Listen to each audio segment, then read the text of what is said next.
guys, magluluto tayo ng tinolang manok na may halaan. Kailangan natin ay manok, yan, sayote, dahon ng sili, tapos siling panigang, tanglad, sibuyas, bawang at luya. Tapos yung halaan, binambad ko na sa tubig para matanggal yung buhangin niya sa loob. So, umpisahan na natin.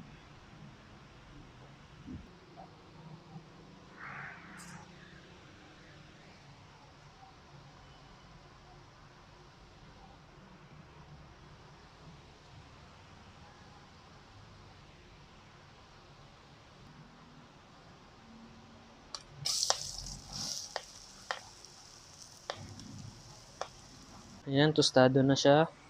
Lagay na natin yung luya at sibuyas.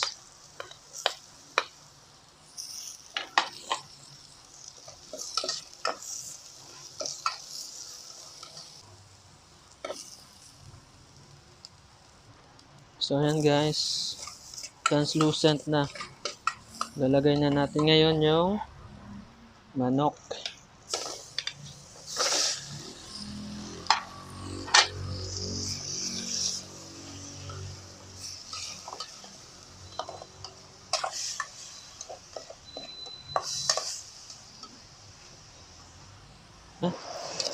Nagisan na natin, lumabas na yung mantika ng manok. Pwede na natin lagyan ng tubig.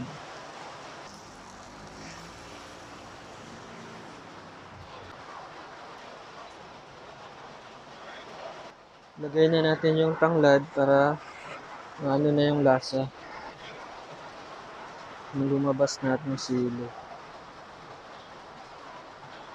Lagyan na din natin ng patis para manuot yung lasa sa loob ng manok.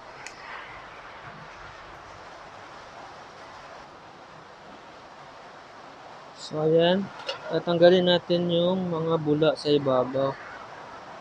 Dahil yan yung mga dugo ng manok na ayaw natin kainin. Importante guys, pagkakulo niya, dapat tanggalin na agad natin yung mga bula. Dahil pag pinatagal pa natin, lulubog na to at hindi na natin makikita mamaya.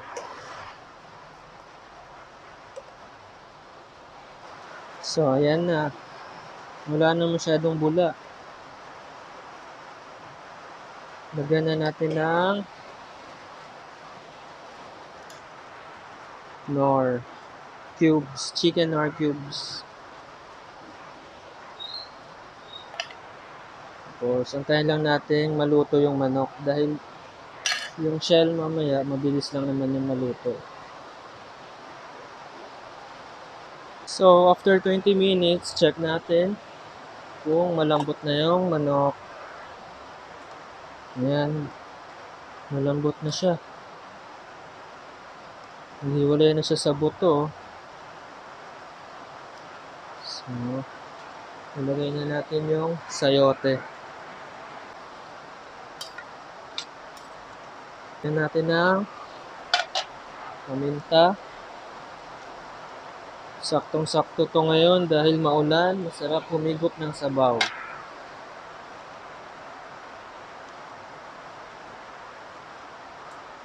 Tikman natin.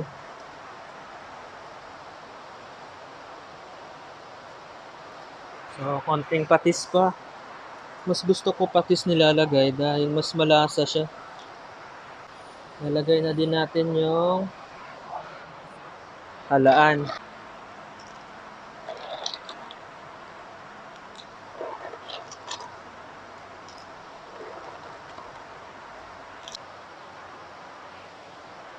So, antayin lang natin na bumuka yung halaan.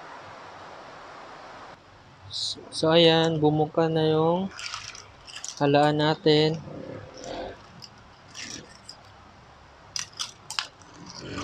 Lagay na natin yung dahon ng sili.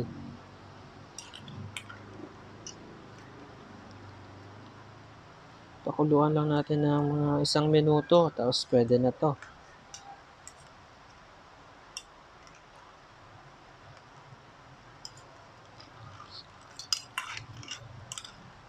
Tikman natin. Sarap. So, ayan. Pwede na to. That's